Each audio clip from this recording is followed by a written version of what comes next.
आजच्या कथेचं शीर्षक आहे वनवास. लेखक आहेत प्रकाश नारायण संत. ऐकूया.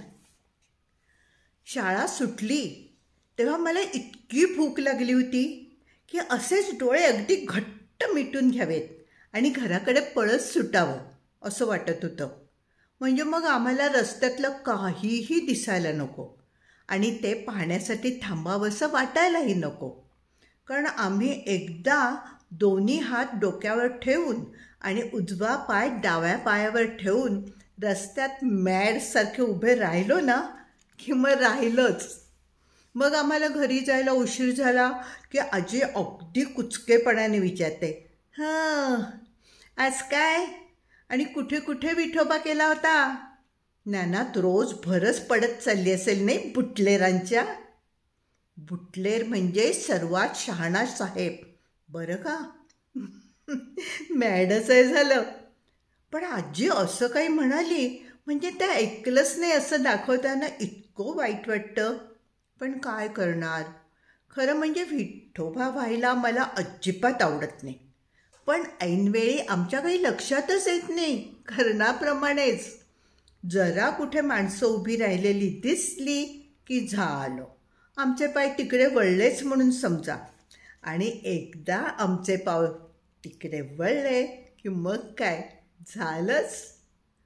आम्हाला इतकी वाईट सवय लागली आहे की आता तर विठोबा करायला रस्त्यात काही घडायलाच हवं असं पण नाही.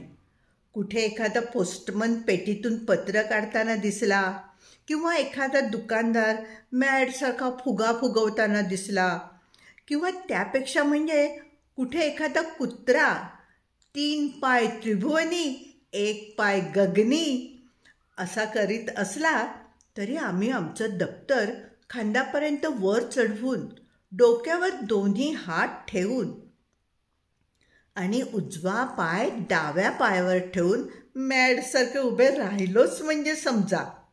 आमची ही सवय काही केल्या जातच नाही. इतका राग येतो ना कधी कधी. इतर वेळेला विशेष काही वाटत नाही, पण जेव्हा खूप खूप भूक लागलेली असते आणि 14 तास विठोबा करून शेवटी घरी जायची वेळ येते तेव्हा पाय इतके दुखायला लागलेले असतात आणि पोटोबा इतका आरडाओरडा करत असतो की असं वाटतं सर्व कपडे टराटरा फाडून टाकावेत आणि कुठेतरी सरपटत निघून जावं. आम्ही खूप प्रयत्न करून पाहिला पण आमची ही सवय जातच नाही. तेव्हा आता खूप खूप भूक लागलेली असली म्हणजे आम्ही काय करतो माहिती आहे, सरळ डोळे मिटून पळत सुटतो आणि अधूनमधून उघडत हो का. तर त्या दिवशी तसाच डोळे मिटून घराकडे पळत सुटलो. दर 4 आणि 5 पावलानंतर डोळे उघडत होतो.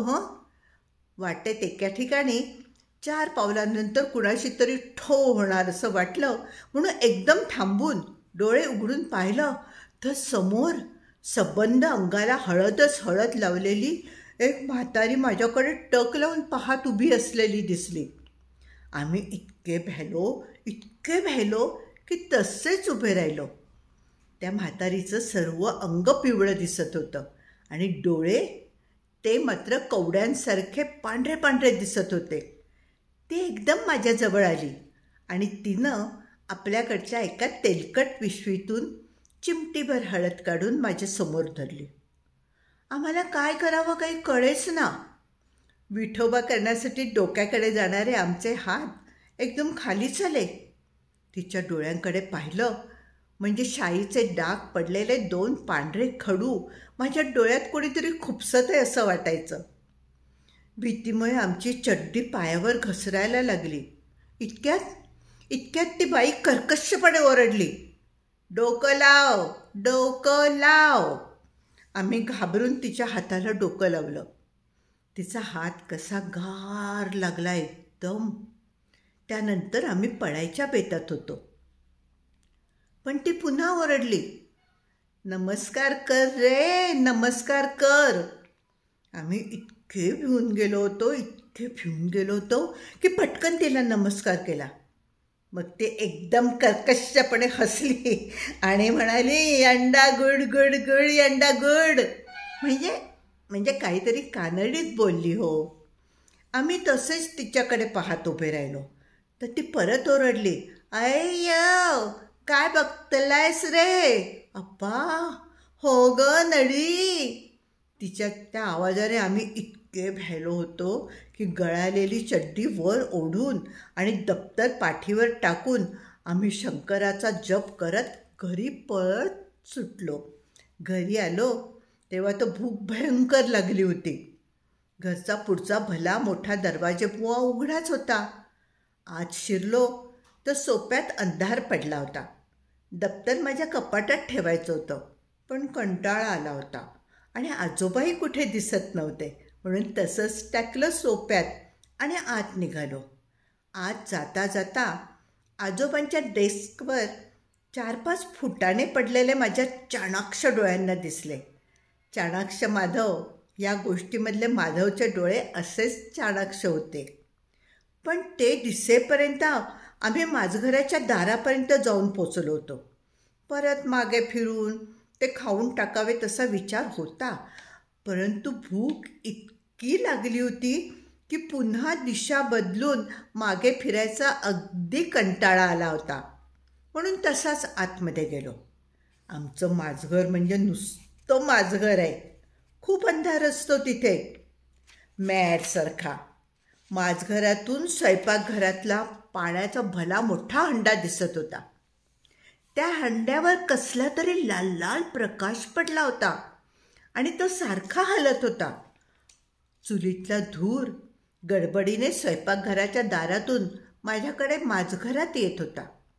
शिवाय चुलीत लाकडं खूप असल्याचा आवाजही येत होता. मध्येच धूर डोळ्यात गेला म्हणून डोळे चोळायला उभा राहिलो तेव्हा फुंकणीचा फू फू असा आवाज आला. आजीचा आवाज मात्र ऐकू येत नव्हता. आम्ही तसेच नेहमीप्रमाणे स्वयंपाकघरामध्ये गेलो. डोळे घट्ट मिटले आणि एकदम ओरडलो, भूक. असं आम्ही ओरडल्यावरती नेहमी भांड्यांचा दणकन आवाज येतो आणि नंतर लगेच आजीचा आवाज येतो, गीळ मेल्या एकदाचा. त्याच्यासाठीच अवतार आहे तुझा.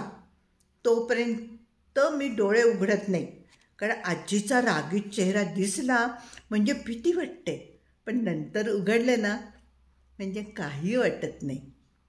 तर मी डोळे मिटून तसाच उभा राहिलो, पण भांड्यांचा आवाज आलाच नाही. उलट एक अगदी भसाडा आवाज आला, भूक. तो आवाज ऐकल्यावर आमच्या पोटात गोळाच आला एकदम. तरी आम्ही डोळे न उघडता जास्त जोराने ओरडलो, नडी.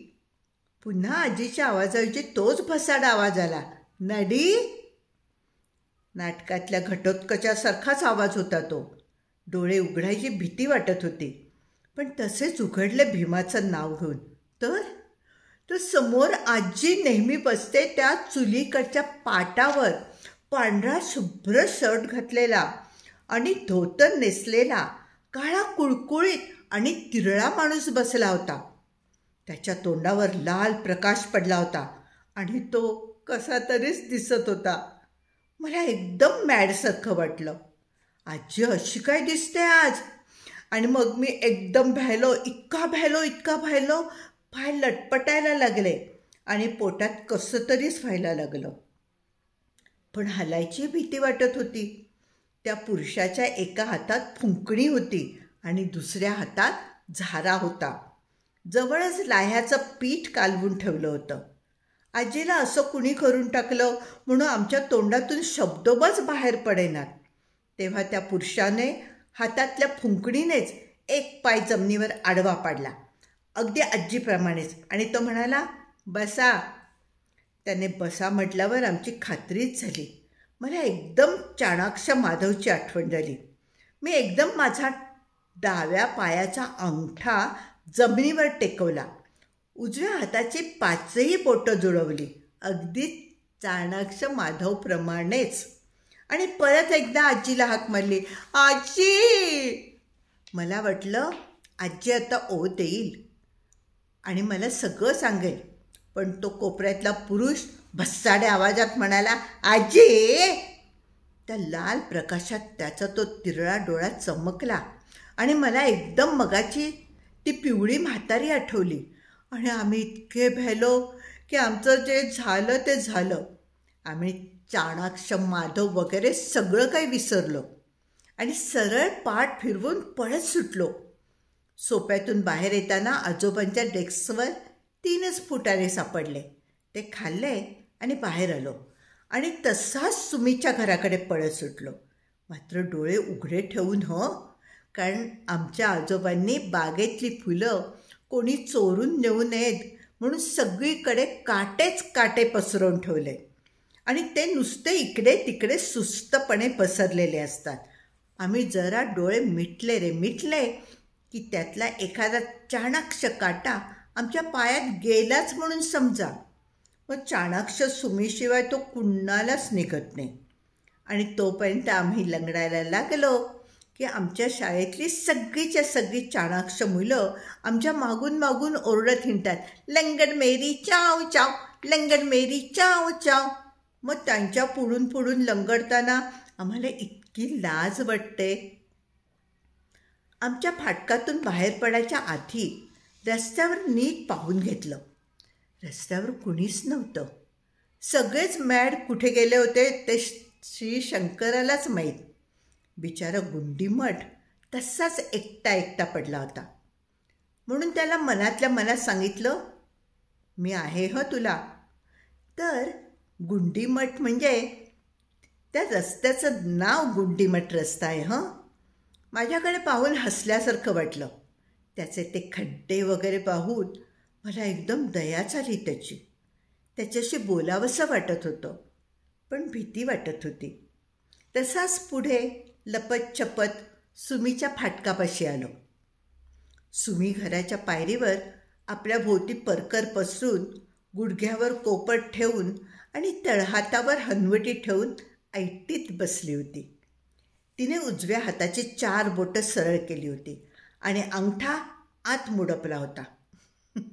काहीतरी मॅडसारखं मोजत होती. नेहमीप्रमाणे फाटकाच्या दांडीवर उभं राहून गाडी करत आत जायचा बेत होता माझा आणि त्यासाठी डावा पायही पुढे टाकला होता आम्ही मॅडसारखा. तो तर लटपटतच होता. सुमी फाटकाकडे पाहत होती. मी फाटकाच्या खांबाला धरून उभा राहिलेलो दिसताच तिने मान पुढे केली आणि डोळे बारीक करून ती माझ्याकडे पाहू लागली. आम्ही घाबरलोच. सुमीचे डोळे इतके चाणाक्ष आहेत, फारच. आमच्या आजीचे डोळे तर काय चाणाक्षच्या चौपट असतील, पण तीसुद्धा नेहमी म्हणत असते, मांजरीसारखे डोळे आहेत मेलीचे, म्हणजे सुमीचे. आणि ते अगदी खरं आहे. आम्ही काहीही केलं किंवा आम्हाला काहीही झालं तरी त्या आजीला समजायच्या आतच सुमीला समजतं. असली चाणाक्ष आहे ती. आमच्या तोंडात जर लिमलेटची गोळी असेल ना आणि सुमी आमच्याकडे 3 मैलांवरून येताना दिसली म्हणून आम्ही ती अगदी जिभेच्या खाली ठेवली ना तरी सुमी 2.25 मैलावरून ओरडेल, ए मला एक गोळी दे किंवा त्यापेक्षा म्हणजे 3 तास या झाडाकडून त्या झाडाकडे भटकून आणि या फांदीवरून त्या फांदीवर करून मी 1000 दगड मारून आम्हाला जर एखादीच चिंच मिळाली आणि ती सुमीला दिसू नये म्हणून आम्ही चड्डीच्या खिशात ठेवून अगदी काही झालंच नाही असं दाखवत सुमीच्या समोरून जायला लागलो ना की तिच्या पुढून जाताना आमची पाठ वळली की सुमीचा आवाज आलाच म्हणून समजा, ए मला अर्धी चिंच दे मग आम्हाला मनात नसताना देखील तिला चिंच द्यावी लागते आणि देताना इतका राग येतो की कपडे टरा फाडावेत आणि कुठेतरी निघून जावं असं वाटतं. तर सुमीचे डोळे असे चाणाक्ष आहेत म्हणून आम्ही एकदम भिवून मागे सरकलो आणि चटकन मांडीवर हात ठेवला. मला वाटलं आता सुमी पळत येणार आणि विचारणार, काय आहे रे ते. आम्ही मनातल्या मनात श्री शंकराचा जप सुरू केला. ऐनवेळी शंकर प्रसन्न झाला म्हणून सुमी पळत आमच्याकडे आली नाही. मनातल्या मनात श्री शंकराला नमस्कार केला आणि मग गुंडीमठालाही केला. तो बिचारा माझ्याकडे पाहत तसाच एकटा पडला होता. सुमी माझ्याकडे चाणाक्षपणे बघत होती. पण बराच वेळ ते हलेना, बोलेना, म्हणून जास्तच भीती वाटायला लागली. एवढ्यात सुमीने मुडपलेला अंगठा सरळ केला, आभाळाकडे पाहून नमस्कार केला 3दा आणि मला 5 बोटं दाखवून नंतर न बोलताच हाताने खून करून काय ते असं विचारलं. आम्ही घाबरलोच, पण काही बोललो नाही. सुमी सारखी टवकारून बघत होती, पण बोलत नव्हती. तेव्हा आमच्या डोक्यात प्रकाश पडला की सुमी श्री सरस्वतीचा जप करत होती. झालं, म्हणजे आता सुमीशी बोलण्यात काही अर्थच नव्हता. मॅडचही झालं. दर शुक्रवारी ती सरस्वतीचा जप करते, म्हणजे नुसतंच सरस्वती सरस्वती सरस्वती असं 1000 वेळा म्हणते. असा जप केला ना म्हणजे परीक्षेत खूप मार्क पडतात म्हणे आणि 2दाच वाचल्यावर सर्व पाठ होतं म्हणे. आमचा तरी विश्वास नाही त्याच्यावर, कारण 6 मे परीक्षेच्या वेळेला आम्ही दर शुक्रवारी 1000 वेळेला सरस्वती सरस्वती असं म्हणत होतो. पण शेवटी गणितात आम्हाला 3च मार्क मिळाले 100 पैकी. मी सुमीला सांगितलं तर ती म्हणाली, 3 तरी पडले की नाही? 3 तरी पडले की नाही? हां, इतका राग आला होता मला सुमीचा. पण एक मात्र खरं आहे, आम्ही जप बरोबर 1000 वेळेला केला की नाही समजायचंच नाही. कारण आमचे आजोबा ते आमच्या शेजारी झोपायचे आणि एका सेकंदाला 79 प्रश्न विचारायचे. त्या गडबडीत आम्ही किती वेळा जप केला ते विसरूनच जात होतो. आजोबांना झोप लागल्यावर जप करावा म्हणून एकदा जागे राहिलो तर आजोबा आपले सकाळपर्यंत जागेच होते. एकूण काय, जे झालं ते झालं. तेव्हापासून आम्ही जप करायचा सोडून दिला. सुमी मात्र अजूनही जप करते आणि म्हणूनच तिचा 2रा नंबर आला 6 मेमध्ये. पण तिचं आत्ता 500 वेळेला म्हणून झालं होतं आणि 1000 वेळेला झाल्याशिवाय ती तोंडातून अगदी ब्र देखील काढत नाही. म्हणून आम्ही फाटकाकडे तसेच उभे राहिलो. सुमी दारासमोरच्या पायरीवर बसली होती. दारातून आत नुसता अंधार दिसत होता आणि त्या अंधारावर सुमी अगदी काळ्या कागदावर टिकली दिसते ना, तशी दिसत होती. सुमीच्या अंगावर तांबूस ऊन पडलं होतं, त्यामुळे ती अगदी छान पण विचित्र दिसत होती. शिवाय ती अगदी गप्प बसली होती म्हणून कसं तरीच वाटत होतं. माझ्या मागून झाडाच्या लांब लांब सावल्या हळूहळू पुढे सरकत होत्या, त्यामुळे मलासारखं मीच मागे चाललो आहे असंच वाटत होतं. असं वाटत होतं की मागून एक भयान अरण्य आमच्याकडे येते. त्याच्या त्या सावल्या माझ्या पायासमोरून सरकत सरकत सुमीपर्यंत गेल्या आणि सुमीच्या घराच्या भिंतीवर केवढी तरी मोठी झाडं दिसायला लागली आणि मग एकदम नाहीशीच झाली ती सगळी मॅडसारखी. मग हळूहळू अंधार पडायला लागला. माझ्या डोळ्यासमोर स्वयंपाकघरातल्या कोपऱ्यात बसलेला तो काळा तिरळा माणूस यायला लागला आणि त्याचा तो तिरळा डोळा सारखा सारखा चमकायला लागला. मी मनातल्या मनात शंकर शंकर शंकर शंकर असं म्हणायला सुरुवात केली. सुमीचा जप अजून संपला नव्हता. ती आता 7 बोटं दाखवत होती, म्हणजे 7 वेळेला म्हणून झालं होतं. अजून 300 वेळेला व्हायचं होतं. सुमीचं घर हळूहळू अंधारात बुडाल्यासारखं वाटत होतं. घागर पाण्यात हळूहळू बुडते ना तसं. पण आवाज मात्र येत नव्हता. घरावरचं आकाशसुद्धा आता डोहातल्या पाण्यासारखं काळं काळं दिसायला लागलं होतं. मी वरती आकाशात पाहिलं तर तो मघाचा डोळा तो एकदम चमकला आणि मी भिवून एकदम सुमीकडे पळण्याच्या बेतात होतो. पण नीट पाहिलं तर काय, ती एक चांदणी होती आणि त्या अंधारात इतक्या उंचावर एकटीच चमकत होती. मनातल्या मनात मी तिला एक नमस्कार केला. एवढ्यात सुमीने 8 बोटं दाखवली. सुमीच्या घराचा जमिनीकडचा भाग आता दिसेनासा झाला होता. फक्त वरचा आकाशातला भाग तेवढा दिसत होता. म्हणजे आता फक्त घराचे काठच दिसत होते. जरा वेळाने ते सगळं अंधारात बुडून जाईल. अगदी खोल खोल असं वाटायला लागलं. आमचं घर तर मॅडसारखं नाहीसंच झालं होतं. मला इतकी भीती वाटायला लागली. मी मनाच्या मनात सुमीला ओरडून सांगायला लागलो, लवकर लवकर अगं, अंधार बघ कसा वरती वरती यायला लागलाय, बघ तरी. पण सुमीला त्याचं ढिम्मही नव्हतं. ती सरस्वतीचा जप करत होती. त्याच्यासारखा स स स असा निखारे विझवल्यासारखा आवाज येत होता.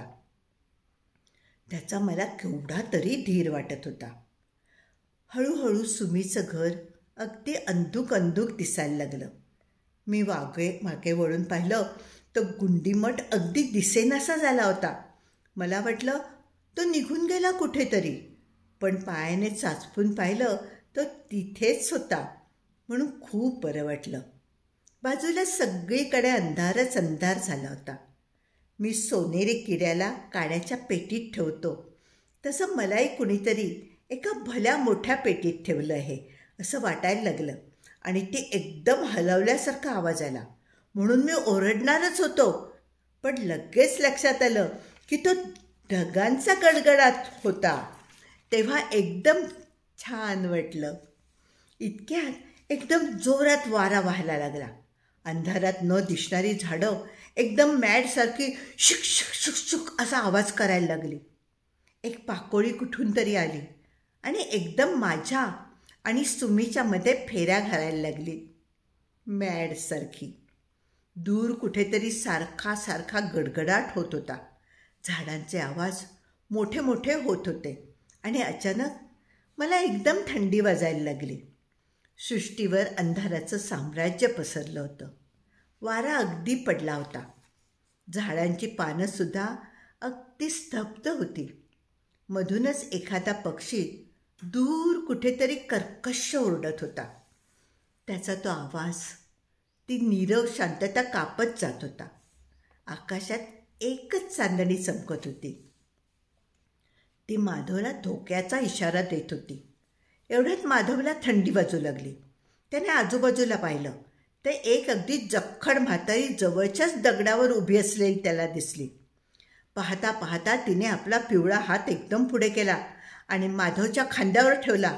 तो तर बर्फासारखा गार गार होता. मला एकदम चाणाक्ष माधवच्या गोष्टीतला तो प्रसंग आठवला. सारखं तसं वाटायला लागलं की आता पुरुष झालेली आणि घोगऱ्या आवाजातली तिरळा डोळा असलेली आजी एकदम मागून येईल आणि आणि आणि आमचे पाय जास्तच लटायला लागले. सुमीकडे धावत सुटावं असं वाटत होतं, पण हलवायलाच येत ना. किती प्रयत्न केला तरी पाय तिथेच राहत होते.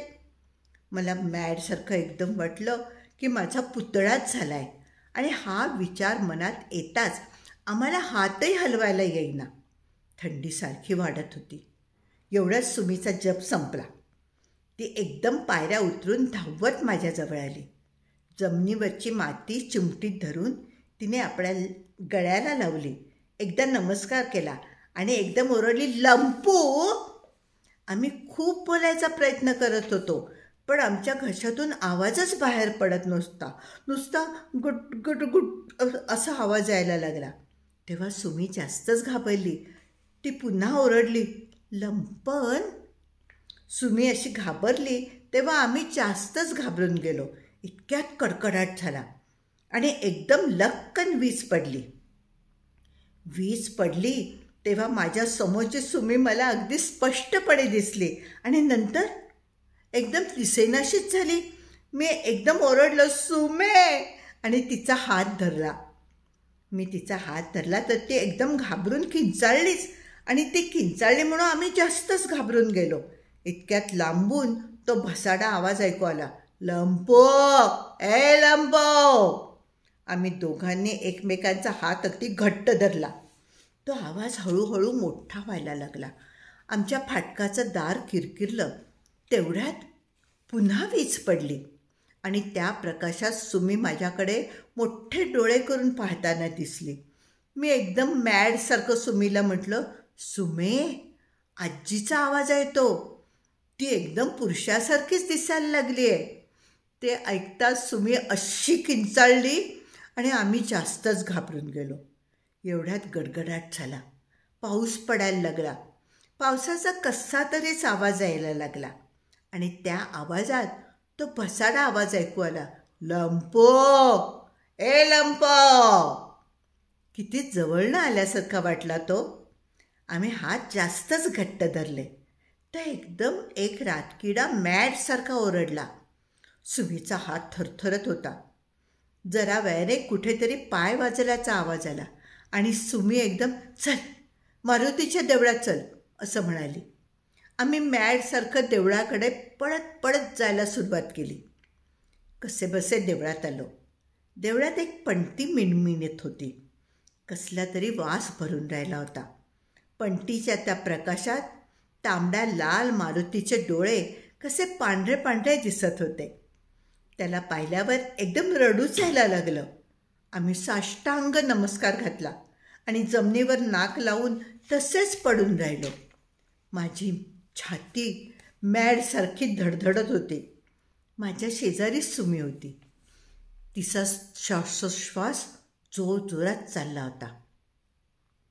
अंगाखालची जमीन अगदी गार होती.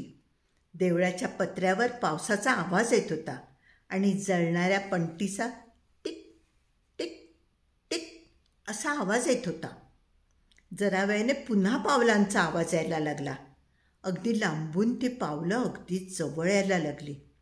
जरा वेळाने देवळाच्या पायऱ्या चढल्याचा आवाज आला. मी एकदम डोळे घट्ट मिटून घेतले. छातीत मॅडसारखी धडधड वाजत होती. इतक्यात कोणीतरी माझ्या मागे येऊन उभं राहिलं. मला वाटलं संपलं, आता सगळंच संपलं. आणि एकदम माझ्या पाठीत असा धपाटा बसला की आमच्या तोंडातून वॉच असं बाहेर आलं आणि जे झालं ते झालं. आम्ही ओरडणार एवढ्यात आजीचा पूर्वीचा आणि ओळखीचा आवाज आला, मेल्या. तिकडे तुला हुडकता हुडकता माझ्या डोळ्यात आले प्राण माझे. आणि तू इकडे कशाला उलटलायस रे? बाबा, मारुती राया, गेल्या जन्मीचा हा वैरी पाठवलायस तू माझ्या घरात.